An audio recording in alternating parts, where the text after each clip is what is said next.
Welcome to CMD news. నా పేరు దివ్య. నేటి వార్తా విశేషాలు. నాపై కుట్రపూరిత పన్నాగం. తెలుగుదేశం నాయకులు నీలం మంజయ్య. అనంతసాగరం మండలం మంచాలపల్లి గ్రామంలోని ఈ నెల 17వ తేదీన టీడీపీ వైకాపా వర్గాల మధ్య ఘర్షణ జరిగిందని, దీన్ని రాజీ చేసేందుకు నేను ప్రయత్నించానని, అయితే స్థానిక వైసీపీ నాయకులు నాపై కుట్రపూరితంగా పన్నాగం పొందాలని తెలుగుదేశం నాయకులు నీలం మంకయ్య ఆరోపించారు. అనంతసాగరం మండలం మంచాలపల్లి గ్రామంలో నీలం మంజయ్య విలేకరుల సమావేశం ఏర్పాటు చేశారు. ఈ సందర్భంగా ఆయన మాట్లాడుతూ, గ్రామంలోని వైకాపా నాయకులు మా వర్గం వారు మురుగునీరు రోడ్డుపైకి వస్తున్నాయని అడగ్గా నా వర్గం వారిపై దారుణంగా తిట్టారని, దిక్కున్న చోటు చెప్పుకోమని అన్నారని ఆయన అన్నారు. వైకాపా వర్గానికి చెందిన 30 మంది మా వర్గంకి చెందిన వారిపై దాడి చేశారని, ఈ విషయమై మేము అనంతసాగరం పోలీస్ స్టేషన్లో ఫిర్యాదు చేశామని, వైకాపా నాయకులు నన్ను రాజకీయంగా అనగదొక్కాలనే ఉద్దేశంతో నాపై స్టేషన్లో ఫిర్యాదు చేశారని ఆయన వివరించారు. సోషల్ మీడియాలో నాపై తప్పుడు ప్రచారం చేశారని ఆయన కన్నీటి పర్వతమయ్యారు. వాళ్ళకా డబ్బులు తీసుకొని వైసీపీ వాళ్ళకాడికి పోయి వాళ్ళకా డబ్బులు తీసుకొని మాకున్న 100 ఓట్లను తీసుకొని వాళ్ళకు తత్త చేసినారు. దానికోసం రాజారెడ్డి కూడా తెలుసు, అతన్ని అరిశాడు. ఇట్లా చేసిన ఒక అంజయ్య, నాటకం అంజయ్య, మంజాను, వీళ్ళంతా వైసీపీ నాయకులు వీళ్ళు మొత్తం కలుసుకొని నా మీద కుట్ర చేసి నన్ను ఎట్టే నిరికిచ్చి నన్ను తొక్కాలని వాళ్ళు చేసిన పన్నాంగంలో గత రోజు 7వ తారీఖు నా నాయకుడిని 17వ తారీఖు మా నాయకుడిని వాళ్ళ ఇంటికాడ నీళ్ళు వస్తున్నాయి, ఎందుకు మురికి నీళ్ళు మొత్తం వస్తుంటే జ్వరాలు, కొంత బేదులు, కొంతమంది ఆసుపత్రుల్లో డాక్టర్లు కూడా వచ్చిపోయి ఉన్నారు. ఈ గొడవలో వాళ్ళు నీళ్లు వదలకూడదు, ఎందుకు వదులుతావమ్మని కిడ్నీ పేషెంట్ ఎవరు లేరు మా ఊళ్ళో అంతా స్వామి కాడికి పోయి ఉన్నారు. వచ్చిన తర్వాత వాళ్ళు నీళ్ళు వదిలినాక ఇతను ఒకరి కిడ్నీ ప్రచనతో ఆపరేషన్ చేసుకొని 1 నెల రోజులే వచ్చింది. అతను అడిగాడు నీళ్లు ఎందుకు వదులుతావని. వదిలితే ఏమి చేస్తావు కావాలని వాళ్ళు గొడవ చేసినారు. దీనికి వాడంటే సరే మనం మా ఊళ్ళో పెద్ద మనుషులు ఉన్నారు, ఇద్దరిని పిలుచుకొని వస్తాను, ఉండండి, మిమ్మల్ని కానీ వదలమంటే అంటే నేను నిలవరిపోతా, వదలొద్దని అంటే మీరు నోరు మూసుకొని ఆపండి అంటే నా కొడుకులను పిలుచుకొని వస్తావో పిలుచుకొని రాపో మేము చూసుకుంటాం అని అతన్ని అనంగా, సరే కొడుకులు గిడుకులు అనొద్దబ్బని నా నాయకుడు మాట్లాడంగా వచ్చి సొక్కాను పట్టుకొని అతన్ని వాళ్ళిద్దరు చేర్చొక సొక్కాలు పట్టుకున్నారు. వెనకనే వాళ్ళ తమ్ముడు వచ్చి ఆ కిడ్నీ పేషెంట్ను అతన్ని ఎగిచ్చి తన్ని అతని సావుకు పెద్ద ఇదానికి పోయించినాడు. ఇప్పుడు హాస్పిటల్ అడ్మిట్ అయ్యి పాపం భార్య భర్తలు ఆసుపత్రిలో ఉన్నారు. ఎక్కడ ఈ పక్క పోయి హాస్పిటల్ తీసుకొని పోతే అతనికి ఎక్కడ ఇంజక్షన్ వేయలేదు. మొత్తం నెల్లూరు పోవాలబ్బా, ఇది మేము వేసేది కాదని రాత్రే పోయాయి. సార్ డాక్టర్ ఫోన్ చేస్తే గవర్నమెంట్ హాస్పిటల్లో మేడంతో మాట్లాడి అడిగి ఫోన్ అని చెప్తే అడిగి అడ్మిట్ చేసినారు. అది 17వ తారీఖు వాళ్ళు చేసిన ఘోరం.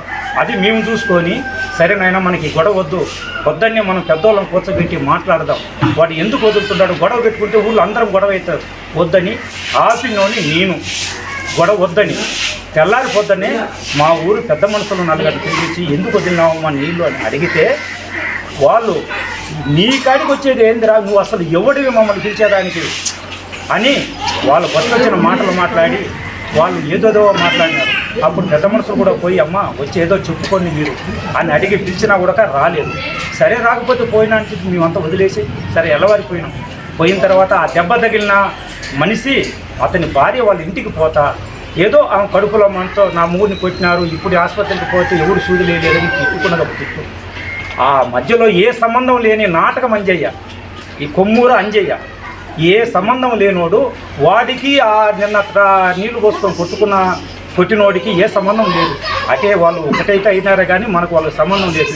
ఇతన్ని ఏమి అనలే, ఇతన్ని ఏమి చేయలే. ఇదే అవకాశమని వీళ్ళని ఎట్నో చేయాలని వాళ్ళకి అవకాశం దొరికిందని అతను వచ్చి ఎవరినే నువ్వు తిడుతుండదని చెప్పి ఆడబిడ్డను పట్టుకొని ఆ కిడ్నీ పేషెంట్ను పట్టుకొని కొట్టినాడు. కొడతాను వీళ్ళు అన్నదమ్ములు వాళ్ళు ఒక 30 మంది ఇంట్లో ఉన్నారు. 30 మంది మంజాను, శంకరు, బాలయ్య, ఆ తర్వాత నాటక మంజయ్య, మస్తాను, గుల్లేగి, బుజ్జయ్య అంతా ఒక 30 మంది రాజు, పొట్టి బుజ్జి తెలుసునా, ఈ మొత్తం కూడా వెంకటరమణ, కొమ్మూరు వెంకటరమణ, వీళ్ళు మొత్తం 30 మంది ఆ ఇంట్లో ఉండి 7% వాడిని కొట్టించి వీళ్ళు పోతని వాళ్ళు వచ్చి పడ్డారు.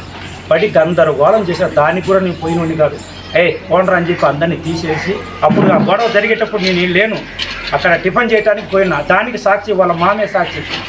ఆయన నేను ఇద్దరం కలుసుకుని నారాయణ సాచి ఇద్దరం కలుసుకొని వచ్చిన తర్వాత అదే ఎందుకు కొట్టుకుంటున్నారని చెప్పి నేను పోయి అంతా తీసిన అది కూడా వాళ్ళ మనసాక్షిగా వాళ్ళని అడగండి. ఈ పొద్దుకైనా నేను కుస్తీకి వచ్చినానా కొట్టినానా అని ఆ కేసు పెట్టిన అతనే ఆ మనిషినే తీసుకురమ్మను ఛాలెంజ్ చేస్తుండా.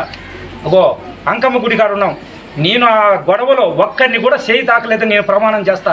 అతను వచ్చి ఇతనే నన్ను కొట్టింది నిజమని అతన్ని ప్రమాణం చేయమను. నేను ఈ పార్టీ కాదు ఈ ఊరిని వదిలిపెట్టిపోతా.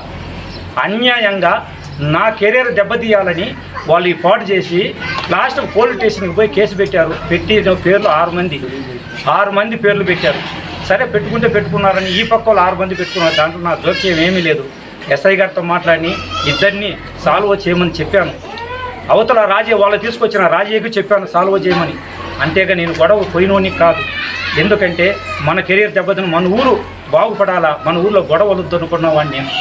ఈ విధంగా ఉన్నాగా వాళ్ళు కచ్చపూరితంగా వాళ్ళు ఏం కడుపులో బాధ నా జీవితాన్ని నా రాజకీయ జీవితాన్ని నాశనం చేయాలని కంకణం కట్టుకున్న వాళ్ళు ఈ పొద్దు కేసు ఆడ కట్టలేదు, ఎఫ్ఐఆర్ రాయలేదు, పేర్లు నిర్ణయించలేదు. వాళ్ళు పెట్టింది 5 పేర్లు. ఆ 5 పేర్లు కాక నీలం అంజయ్య